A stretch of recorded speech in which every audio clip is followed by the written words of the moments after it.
කොහොමද ඉතින් ඔයාලට මට මතක විදිහට මාසෙකින් විතරම මට vlog එකක් අරන් එන්න බැරි වුණා. ඉතින් අද මේ වීඩියෝ එකේ තියෙන්නේ අපි කැම්පස් එකෙන් ගිය බැඩ් ට්‍රිප් එකක් ගැන. බැඩ් ට්‍රිප් එකක් කිව්වට මේ වීඩියෝ එකේ තියෙන්නේ කෝණේශ්වරම් කෝවිල ගැන. අපි ට්‍රින්කෝ වලට යන්න ගියේ බදුල්ල මහියංගනේ පාරෙන් පොළොන්නරුවට ගිහිල්ලා ඊළඟට තමයි අපි ට්‍රින්කෝ වලට ගියේ. අපි ගිය පාර ගොඩාක් ලස්සනයි. මග දිගටම වැව්, කුඹුරු, ඇලදොල, ගංගාවල් වගේ දේවල් තිබ්බා. මේවා දකිද්දි ඇත්තටම මට හිතුණා අපේ රට කොච්චර ලස්සනද, අපේ රට කොච්චර ශාස්ත්‍රීය රටක්ද කියලා.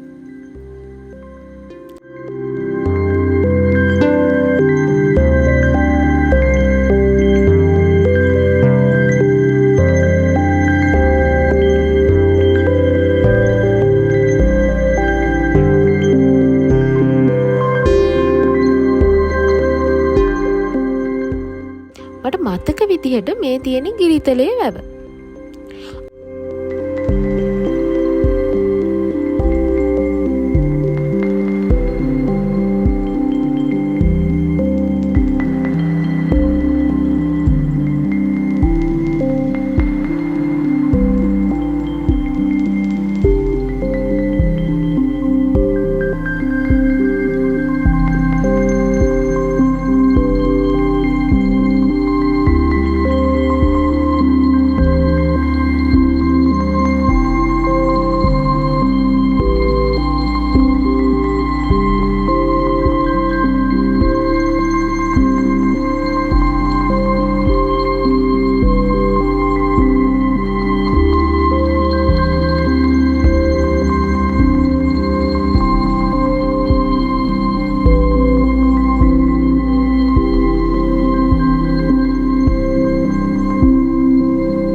අපි කොහොම හරි උදේ 11 වගේ වෙද්දි ට්‍රින්කෝ වලට ගියා.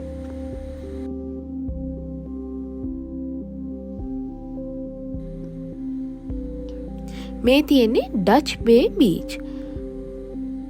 එතන ලොකු පාකින් ස්පේස් එකක් තියෙනවා. ඔයාලා බස් එකක වගේ යනවා නම් ඔයාලට කෝවිල ළඟටම යන්න බෑ. මෙතන පාක් එකේ බස් එක දාලා කෝවිලට කිලෝමීටර් එකක් වගේ පයින් යන්න තමයි වෙන්නේ. අනිත් වාහන නම් කෝවිල ළඟටම යන්න පුළුවන්. ඒකට හේතුව මම තව ටිකකින් පෙන්නන්නම්. මට ඔයාලට කියන්න අමතකුණානේ. ට්‍රින්කෝ වල හැම තැනම මූවෝ ඉන්නවා. එක්කෙනෙක් දෙන්නෙක් නෙවෙයි, ගොඩක් ඉන්නවා.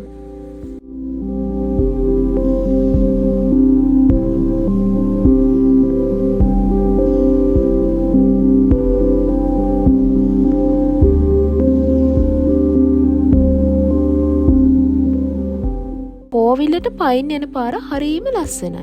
අපි ඉතින් හිමින් යාළුවෝ එක්ක කතා කර කෝවිලට පයින්ම ගියා. ඒ යන පාරේ ටිකක් දුරට යනකල් මුහුද තියෙනවා.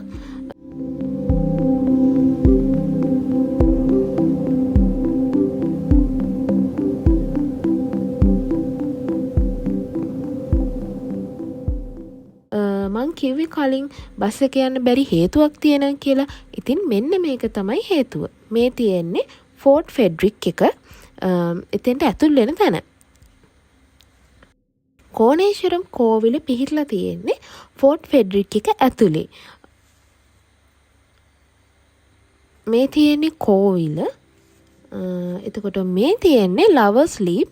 මෙතෙන්ට තව රාවණා කැපුම කියලාත් කියනවා.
කෝවිලට යන පාර දෙපැත්තෙම කඩවල් තියෙනවා.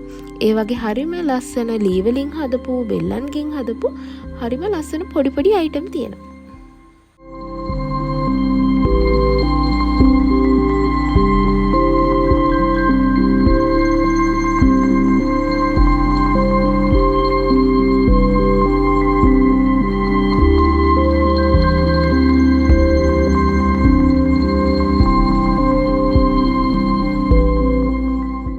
මේ තියෙන්නේ කෝවිලට ඇතුල් වෙන තැන.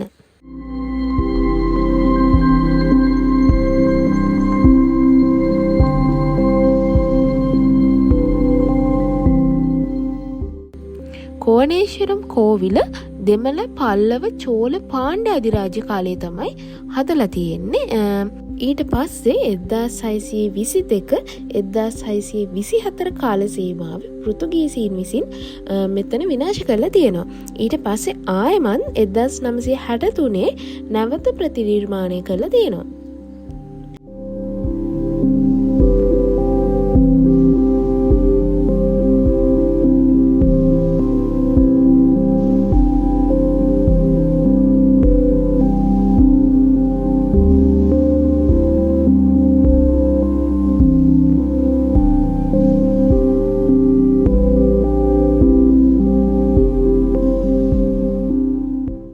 කෝවිල ඇතුළ නම් වීඩියෝ කරන්න දෙන්නේ නැහැ. ඒ නිසා මට ඇතුළේ වීඩියෝ නම් ගන්න බැරි වුණා. මේ තියෙන්නේ රාවණා කැපුම.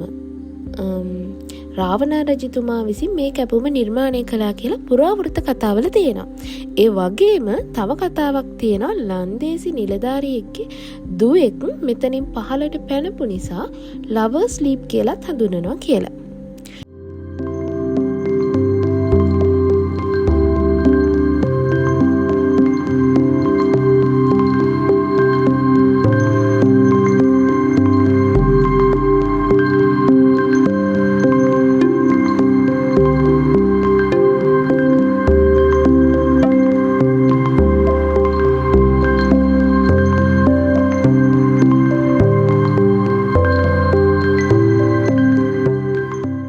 මේ කෝවිලට ගියහම දැනෙන්නේ වෙනස්ම වයිබ් එකක්.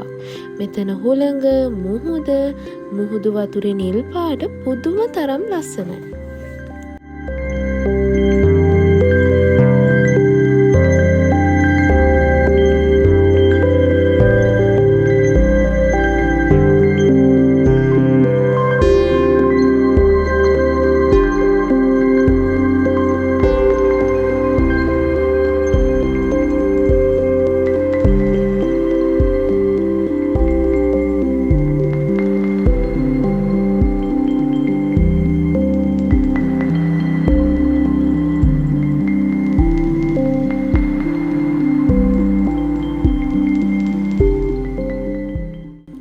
මේ තියෙන්නේ තොටිලි ගහක්. බබාලා නැති අය මේ විදිහට තොටිලි එල්ලලා බාරහාර වෙලා තියෙනවා. මේ සමහර තොටිලි ඇතුලේ ලස්සන චූටි බෝනික්කොත් ඉන්නවා.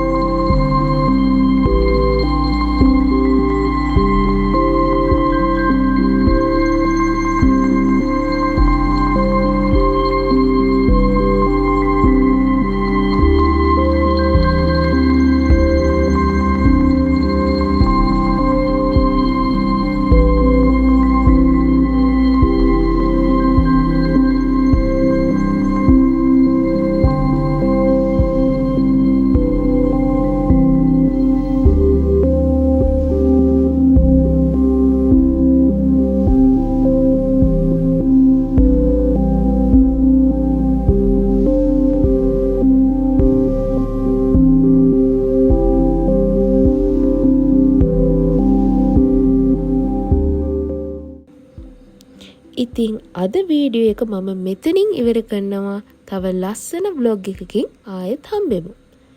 එතකන් මාව subscribe කරලා තියාගන්න. bye හැමෝටම.